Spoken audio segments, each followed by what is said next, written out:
ශ්‍රී ලංකා නව නිපැයුම්කරුවන්ගේ කොමිසම ස්වාධීන රූපවාහිනිය සහ සම්පත් බැංකුව අත්වැල් බැඳගත් ශ්‍රී ලංකාවේ පළමු අන්තර් පාසල් නව නිර්මාණ තරගාවලියේ තවත් අදියරකට අප මෙසේ ප්‍රවිෂ්ටිය තබන. පළමු අදියර තුළ මාළඹේ ශ්‍රී රාහුල විද්‍යාලීය කණ්ඩායම නව පොල් කැඩීමේ යන්ත්‍රයක් නිර්මාණය කරමින් ජයග්‍රහණය හිමි කර ගනිමින් දෙවන වටේ ප්‍රවිෂ්ටය හිමි කර ගත්තා. දෙවන තරගයේදී කොළඹ පතන විද්‍යාලය කුරුණෑගල මලියදේවේ ඉදිරියේ ජයග්‍රහණය හිමි කරගත්තේ විදුලිය නොමැති තැනකදී ජංගම දුරකථන බැටරියක් ආරෝපණය කරන ආකාරය පිළිබඳ කදිම සැලැස්මක් ඉදිරිපත් කරමි. අද දිනේදී බෝමිරිය මධ්‍ය විද්‍යාලීය කණ්ඩායම තවත් නව සංකල්පයක් සොයන්නට කඳවුරු වදිද්දී මාතර රාහුල විද්‍යාලීය කණ්ඩායම ඉන් එහා ගිය නැවුම් සංකල්පයක් සොයමිනුයි තරඟ වදින්නේ.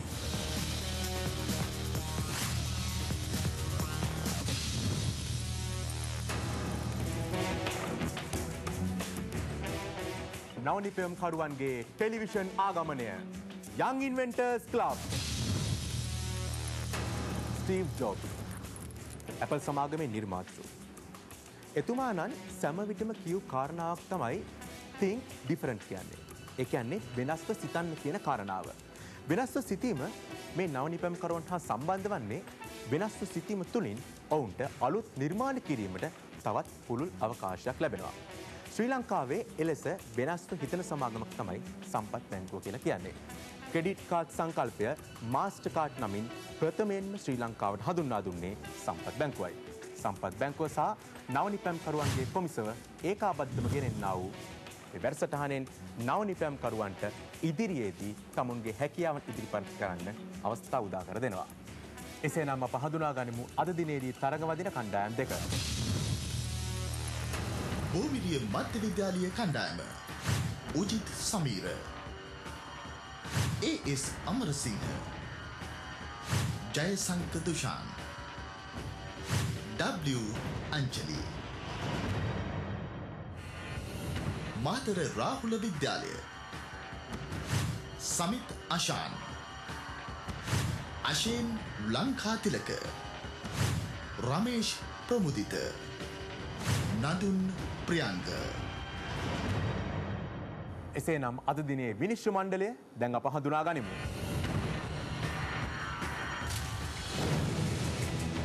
ඉංජිනේරු DM පුංචිපණ්ඩා,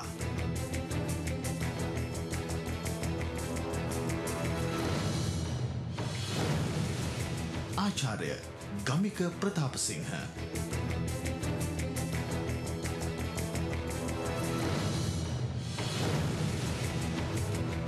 ඉංජිනේරු නිශාන්ත පටපැඳිගේ,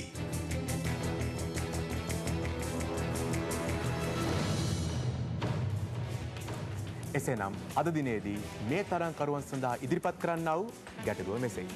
නිවසක දොරක් තමුන්ට අවශ්‍ය ප්‍රමාණයෙන් විවෘත කර තැබීම සඳහා ඉදිරිපත් කළ හැකි නව උපකරණයක් හෝ නව ක්‍රමයක් යෝජනා කරන්න.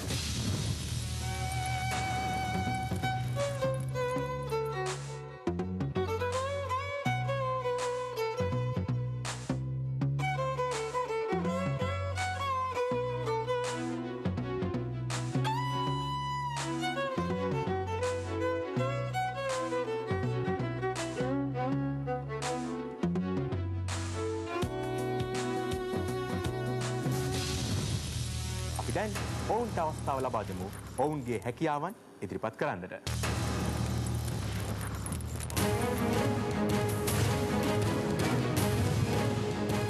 බෝමිරිය මධ්‍ය විද්‍යාලීය කණ්ඩායම මෙසේ තමන්ගේ නව චින්තනය මෙහෙයවමින් උත්සාහ දරන්නේ නිවසක දොරක් අවශ්‍ය ප්‍රමාණයට හැර තැබීමේ නව උපකරණයක් සකස් කිරීම සඳහායි.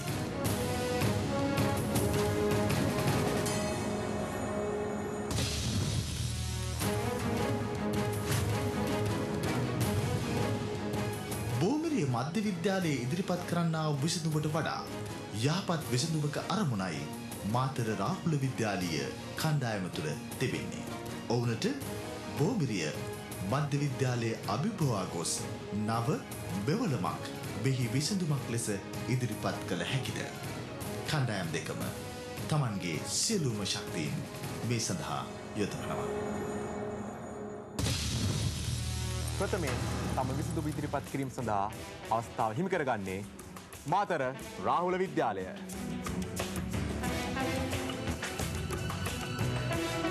මේ සඳහා විශේෂයෙන්ම අපි විවිධ පැතිකඩ රාශියක් ඔස්සේ අපගේ නිර්මාණය පිළිබඳව කල්පනා කරා. ප්‍රධාන වශයෙන්ම නිර්මාණය සතු ප්‍රායෝගික බව, ඒ වගේම නිර්මාණය කිරීම සඳහා අපට ගතවන පිරිවැය කොපමණ පිරිවැයක් ගතවනවාද වගේ, ඒ වගේම මේ නිර්මාණය කිරීමේදී එය නිර්මාණය භාවිතා කරන්නාගේ පහසුව කෙතරම් සිදුවනවාද වගේ, ඒ වගේම නිර්මාණයේ අපට පැවැත්වා ගත හැකි ගුණාත්මක භාවය, ඒ වගේම නිමාව කියන කරුණු කාරණා රාශියක් ඔස්සේ හොඳම විසඳුම ඉදිරිපත් කරන්නට අපි සූදානම් වෙලා ඉන්නවා. මෙහිදී අපගේ යෝජනාව වෙන්නේ මේ සඳහා අප සාමාන්‍ය දැනට පවතින දොරක යතුරු අගුලම භාවිතා කරන්නයි අපේ සූදානම. එහිදී ඒ කරන ආකාරය මම මේ ආකාරයට පැහැදිලි කර දෙන්නම්. අපි නිදර්ශකයක් සාදාගෙන ඉදිරිපත් කරනවා. මෙන්න මේ ආකාරයේ නිදර්ශකයක් තමයි පිටින් බැලුවාම ඔබට දක්නට ලැබෙන්නේ සාමාන්‍ය දොර ලොක් එකක්.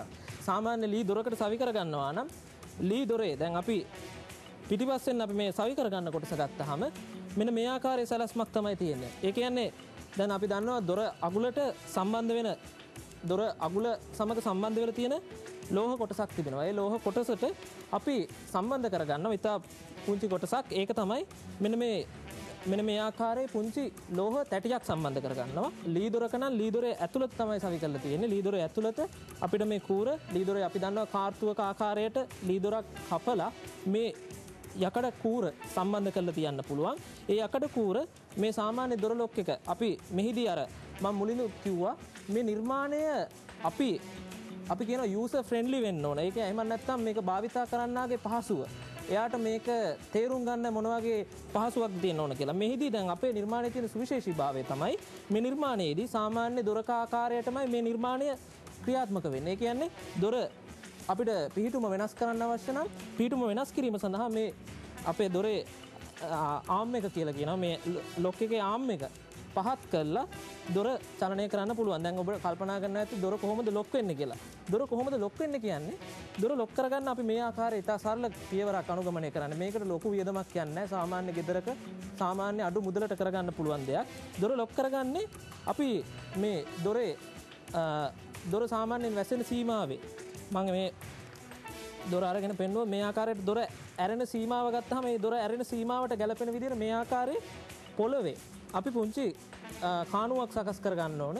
මේ කාණුව උඩ අපි තියෙනවා මේ ආකාරයේ සිදුරු විදපු ඇලුමිනියම් තහඩුවක්. අපිට මේකේ තියෙන සුවිශේෂීතාවය තමයි මේ දැන් සමහරු කල්පනා කරන්න පුළුවන් මේ බිම ඇලුමිනියම් තහඩුවක් නවල තියුවාම මේ ආකාරයට කාණුවක් වගේ පුංචියට කාණුවක් වගේ හදලා ඇලුමිනියම් තහඩුවක් තියුවාම මේක හරි කැතයි. අවලස්සනයි කියලා හිතන්න පුළුවන්. නමුත් එහෙම වෙන්නේ නැහැ. දැන් අපි දන්නවා සාමාන්‍යයෙන් දොරට බිම සීරනවාටත් ඇලුමිනියම් තහඩු නැත්තම් පිත්තල තහඩුවක් සම්බන්ධ කරලා තියෙන අවස්ථා දකිනවා. අපි ඒ වගේ මේක නිමාව විදියට ගන්න ඕන නම් මේක පිත්තල තහඩුවකින් සකස් කරගන්න පුළුවන්. මේ ආකාරයට පුංචි සිදුරු විදපු පිත්තල තහඩුවක ආකාරයට මේක සකස් කරගන්න පුළුවන්. එතකොට ගෙබිම සාමාන්‍ය අවසානයේ දක්නට ලැබෙන මේ වගේ පුංචි පිත්තල තහඩුවක පුංචි සිදුරු විදලා තියෙනවා. එතකොට මේ දොර ඇරෙන සීමාව ගත්තාම දොර ඇරෙන සීමාවේ මේ අපි මේ දක්වලා තියෙන මේ ආකාරයට දොර ආම් එකෙන් අපි කියන ආම් එක සාමාන්‍ය නිදහස් අවස්ථාවේදී ආම් එක නිදහස් කරලා තියෙන විට මේ ආකාරයට දොර ලොක් වෙලා තියෙනවා. එතකොට පොළවේ සිදුරකට වැටලා තියෙන්නේ. අපිට දොරේ පිහිටුම වෙනස් කරන්න අවශ්‍ය නම් ආම් එක සාමාන්‍ය අපි දොර අරින අවස්ථාවේ වගේම ආම් එක පහළට කරලා මේ ආම් එක පහළට කරද්දී මේ ආකාරයට එසවීම සිද්ධ වෙනවා. එවිට අපිට දොර චලනය කරලා අවශ්‍ය පිහිටීමට ගන්න පුළුවන්. මෙහිදී තියෙන සුවිශේෂීතාවය තමයි අඩි 3ක වැනි දොරක් සඳහා අපිට පුළුවන්කම ලැබෙනවා. අඩි 3ක වැනි සාමාන්‍ය දොරක් අඩි 3කට වැඩි පළල අඩි 3ක වැනි දොරක් සඳහා මේ නිර්මාණය සිද්ධ කළොත් සාමාන්‍යයෙන් අපි මේ සඳහා ඉතා සාමාන්‍ය පුංචි සිදුරු මිලිමීටර් 0.5ක පමණ සැලැස්ම ඉදිරිපත් කරන්න පුළුවන්. ඉතාමත් ක්‍රමානුකූලව මේ සැලැස්මේ සඳහන් වෙනවා මේ ආකාරයේ. දැන් මේ පුංචි සිදුරු ගත්තහම මෙතන අපි සාමාන්‍ය අඩි 3ක විතර දොරක් සඳහා මේ නිර්මාණය කරනවා නම් අපිට දොරෙහි පිහිටුම ගන්න පුළුවන් අංශකයකට වඩා නිරවද්‍යතාවකින්. ඒ කියන්නේ ඔබට දොර විවෘත කරලා තියන්න ඕන අංශක 33ට නම් අංශක එහෙම නැත්නම් අංශක 44කට අංශක 42කට ඔබ කියන ඕනම අංශක ගානකට දොර විවෘත කර තැබීම කරන්න පුළුවන් අපිට අවශ්‍ය ගානට. ඒ වගේම මේ ආකාරයට බිම සිදුරු විදලා තිබුණොත් මේ ඩස්ට් එක නිසා මේක අපවිත්‍ර වෙන්න පුළුවන් කියන එක අපිට නැගුණු ප්‍රශ්නයක්. අපේ කණ්ඩායමට නැගුණු ප්‍රශ්නයක්. එහිදී අපි විසඳුමක් සොයාගත්තා.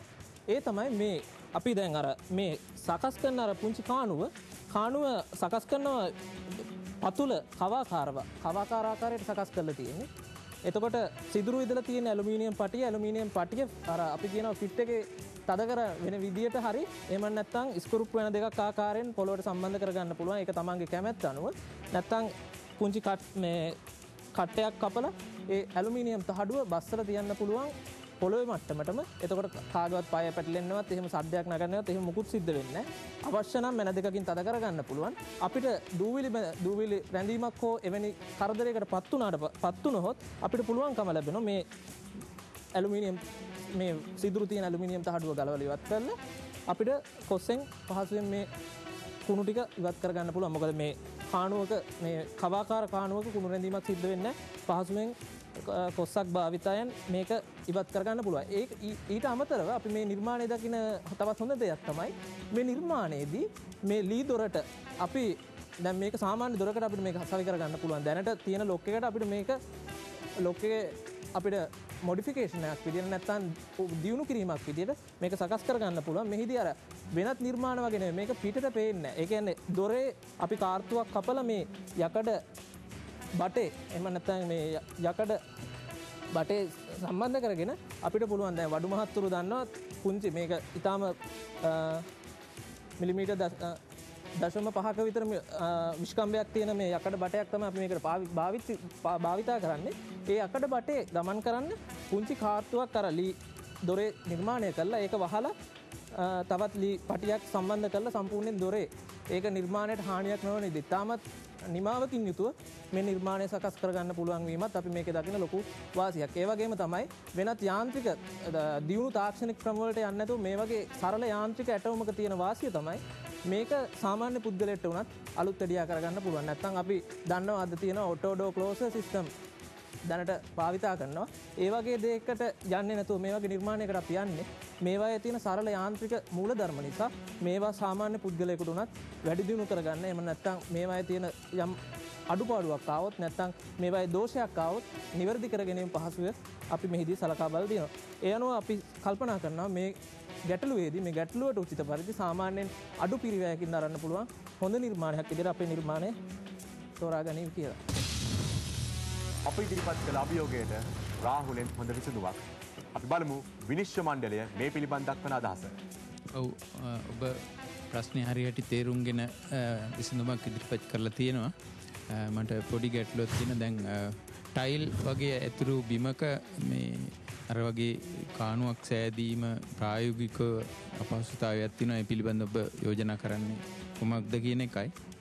අනිත් එක දැන් ඒ වගේ කාණුවක් තිබුණම නිරන්තරයෙන් දූවිලි වගේ නිතරම රැස් වෙන අතු ගන්නකොට වගේ ඒ පිළිබඳ ඔබගේ පිළිතුර කුමක්ද කියලා.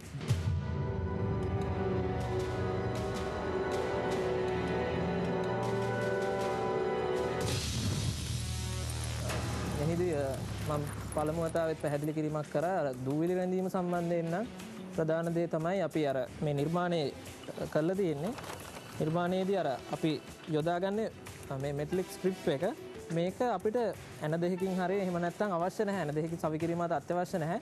මේක සාමාන්‍යයෙන් අර ඒ කාණුව වගේ අපි පොළවේ සකස් කරගන්න ඒ කාණුව වගේ උඩ කට්ටයක් සකස් කරලා ඒක මෙහෙම තියලා තියන්න පුළුවන් සාමාන්‍ය පොළොව මට්ටමේම.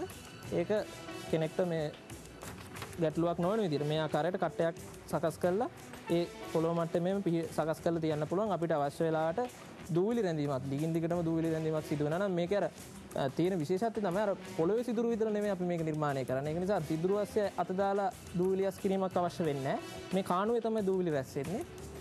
අර මෙටලික් ස්ට්‍රිප් එක දැන් අපි අර සාමාන්‍යයෙන් ගෙදර බාත්රූම් එකේ අර වතුර බහැලා යන ස්ථානයේ සුද්ධ කරගන්නේ ඒ ආකාරයට මේ මෙටලික් ස්ට්‍රිප් එක අයින් කරා මේ කානුව වගේ තියෙන දූවිලි ටික කොස්සෙන් ටික දාලා දාන්න පුළුවන්. ඊළඟ එක තමයි මේක ටයිල් පොළවක නිර්මාණය කර ගැනීම සම්බන්ධව දැනටත් සාමාන්‍යයෙන් ටයිල් පොළවල් වල ඒ සමහරක් අය මේ වගේ අර පොළොව ටයිල් එක සීරනවට මෙටලික් ස්ට්‍රිප් එකක් යූස් කරපු අවස්ථා තියෙනවා. නමුත් එහෙම නැත්තම් ඒක අපි හිතනවා නම් ඒක සුදුසු නැහැ කියලා අපිට පුළුවන් ඒ සඳහා භාවිතා කරන්න මේට උම සාමාන්‍යයෙන් මේ දොරේ ඉහළ ප්‍රදේශයේ දොරේ ඉහළ රාමුවට යොදා ගන්න පුළුවන්. එතකොට කරදරයක් නැතුව සවි කරගත්තොත් ඒ විදිහටත් දොර රඳවා ගැනීම සිද්ධ කරන්න පුළුවන්. එහෙම වුණොත් අර අපි කල්පනා කරේ මේක අර මේක නිමාව ගත්තොත් සාමාන්‍ය නිමාවේ අඩුවීමක් වෙන්න පුළුවන් ඉහළින් රඳව ගත්තොත්. නමුත් දැනටත් අපි නම් කියන්නේ දැනටත් ටයිල් පොළවේ පවා මේක නිර්මාණය කරලා තියෙන අවස්ථා මේක නෙවෙයි අර සාමාන්‍ය යකඩ පිත්තල රාමුව සවි කරලා තියෙන අවස්ථා දැකලා තියෙනවා. ඒ නිසා මේක එහෙම නිර්මාණය කරගන්න පුළුවන් කියන මතය තමයි අපි ඉන්නේ. එහෙම නැත්තම් අපිට විසඳුමක් ඉදිරියට ඉදිරිපත් කරන්න පුළුවන් මේ නිර්මාණයම සාමාන්‍යයෙන් අපි දොරේ ඉහළ කොටසේ සවි කරගන්න පුළුවන්. එතකොට ඉහළ ධාරයේ මේ දොර රඳවා ගැනීම සිද්ධ කරන්න පුළුවන්. මේ ඇටවුම පොඩ්ඩක් වෙනස් කරගන්න වෙනවා. එතකොට ඉහළට මේ යකඩ රාමුව එසවෙන විදිහට. එතකොට සමහරවිට මෙතන ස්ප්‍රින් එකක් යූස් කරන්න වෙයි.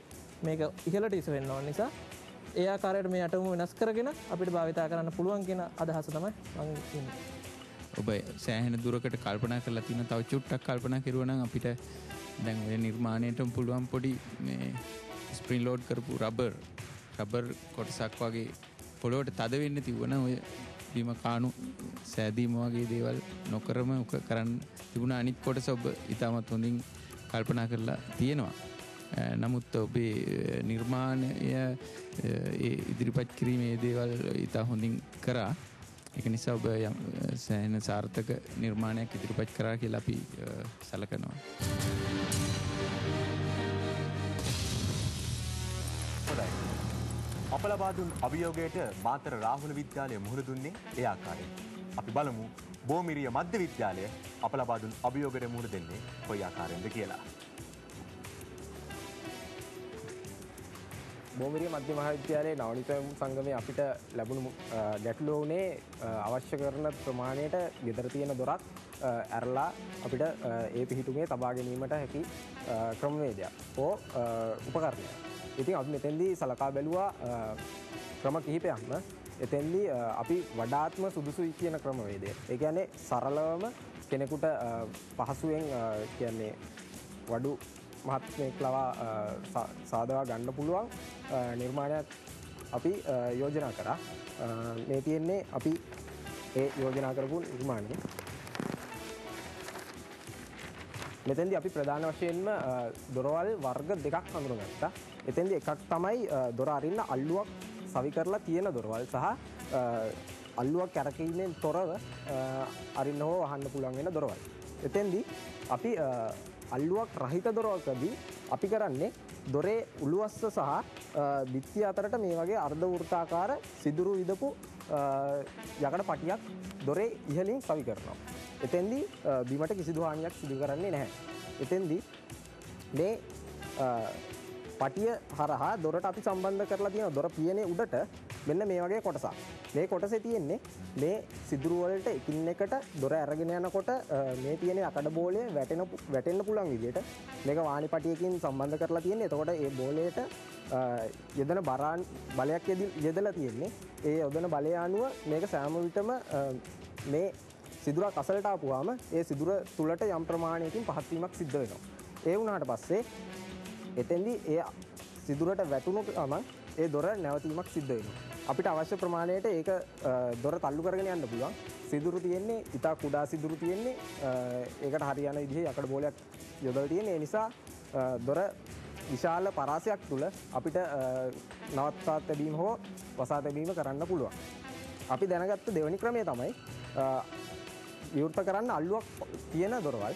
ඒ දොරක් සඳහා අපි යෝජනා කරන්නේ මේ දොරේ අල්ලුවේ ඇතුලේ සම්බන්ධ කරපු ලීවර ක්‍රමයක් මගින් සරල ක්‍රමයක් මගින් වානේ කම්බියක් පල්ලෙහාට ගෙනිහිල්ලා දොරේ පහලින් රබර් කොට්ටයක් මෙතන ස්ප්‍රින් එකක් තියෙන්නේ. ස්ප්‍රින් එක මගින් ඒ රබර් කොට්ටය උඩට පහළට දෙරවීමක් ලක් කරලා තියෙන්නේ. අපි දොර අරින වෙලාවට මේ අල්ලුව පහළට තල්ලු කරපුවාම රබර් කොට්ටේ ඉහළට ඉස්සෙනවා. ඒ ඉස්සුනාට පස්සේ අපිට අවශ්‍ය ප්‍රමාණයට දොර ඇරලා ආපහු මේ අල්ලුව ඇතෑරියට පස්සේ මේ රබර් කොට්ටේ ගිහිල්ලා බිම සම්බන්ධ වෙනවා. බිමට කිසිදු හානියක් සිද්ධ වෙන්නේ නැහැ. සිමෙන්ති හෝ ටයිල් පොළවක ඕනෑම පොළවකට සම්බන්ධ වෙන්න පුළුවන් විදිහට තමයි අපි මේ නිර්මාණය කරලා තියෙන්නේ. බලමු මේ පිළිබඳව විනිශ්චය මණ්ඩලය දක්වන අදහස. පොඩි පැහැදිලි කිරීමක් කරන්න පුළුවන් දර අල්ලුවක් නැමති දොරක ඔබ කොහොමද ඉහළින් රඳවා තිබෙන දොර උලඟට වගේ බලයක් ආවොත් ඒක දොර අනිවාර්යයෙන් වැහෙන්න පුළුවන්. ඒක පොඩ්ඩක් තවදුරටත් විස්තර කරනවාද ඒක කොහොමද මෙකනිසම් එක කියලා? මේ තියෙන්නේ මේ අපි කියන පීල්ල උළුවස්සට සහ බිත්තියට. මෙතන තියෙන්නේ දොර පියන මෙතන තියෙන්නේ. මේ තියෙන උළුවස්ස මේ තියෙන බිත්තිය. උළුවස්සටයි බිත්තියටයි තමයි මේ අර්ධ වෘත්තාකාර තහඩුව සම්බන්ධ කරලා තියෙන්නේ. මේ තහඩුවේ සිදුරු විදලා තියෙන්නේ. මේ තියෙන්නේ යටින් තියෙන මේ තහඩුව. මේ තහඩුවේ මේ විදලා තියෙන සිදුරු වලට මෙතන තියෙන මේ කොටස සම්බන්ධ වෙන්නේ දොරට. දොර පියනට.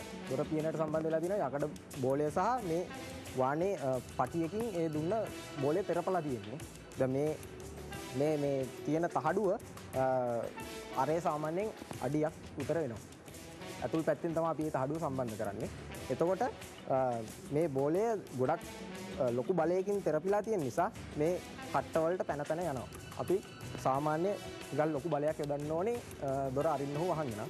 නමුත් ඒ බලය යොදන්නේ අපි මෙතන අල්ලුවට නිසා අපිට අඩු වෙහසකින් මේ දොර අරගන්න පුළුවන්. නමුත් සුළඟක් එනවා නම් මේ හරියටත් ඒ බලය යොදන්න නිසා අපි සංප්‍රයුක්ත බලය යොදන්නේ අගිස් මේ අල්ලුව තියෙන නිසා හරියට නිසා අපිට අඩු බලයකින් දොර විවෘත කරගන්න පුළුවන්. නමුත් සුළඟක් ආවට ඒක සංප්‍රයුක්ත බලය ලැබෙන්නේ මේ දොරේ මැද හරියට නිසා අපි හිතනවා මේ මෙතනින් මේක සම්බන්ධ කරන එක සුදුසුයි කියලා.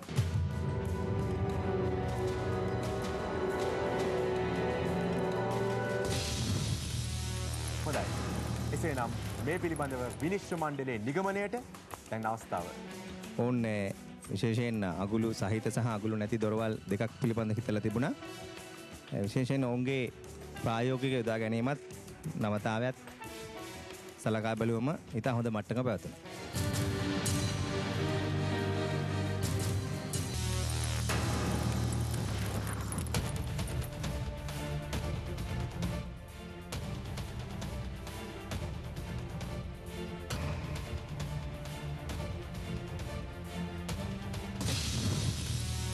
මේ පාසල් දෙක අතුරින් අද්දිනේදී ජයග්‍රහණය හිමි කරගන්නේ කවුරුන්ද? අපි විනිශ්චය මණ්ඩලයෙන් අසා දැනගනිමු. මාතර ආවුල මහා විද්‍යාලයත් කඩුවෙල බෝම්බිරිය මධ්‍ය මහා විද්‍යාලයත් ඉතාමත් ඉහළ මට්ටමේ විසඳුම් ලබා දීලා තිබුණා. එක හා සමාන ලෙස වුන් තරඟ වැදිලා තිබුණා. නමුත් අපි ලකුණු දීමේදී යම් තීරණ වලට අපිට එළඹෙන්න සිද්ධ වෙනවා. ඔවුන් ඉදිරිපත් කරපු කරුණු දිහා බැලුවම විශේෂයෙන් ප්‍රායෝගිකතාවය ගැන අපිට සැලකිල්ලත් තේ බැලුවම මාතර ආහුල මහාවිද්‍යාලයේ ලබාගත් ලකුණු සංඛ්‍යාව ලකුණු 75යි. කඩුවෙල බෝම්බිරිය මධ්‍ය මහාවිද්‍යාලයේ ලකුණු 80ක් ලබාගෙන එම පැනයෙන් ඉදිරියට යනවා.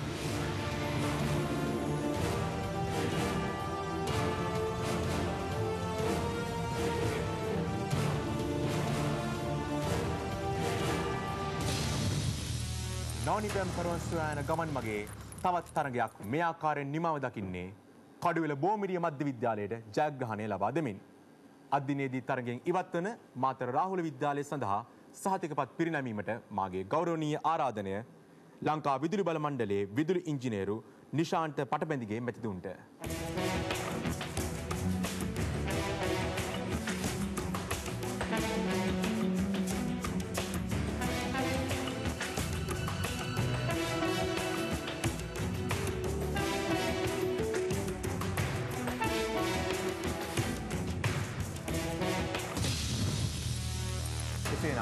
තවත් මෙවැනිම උණුසුම් තරගයකින් ලබන සතියේදීත් හමුවෙමු.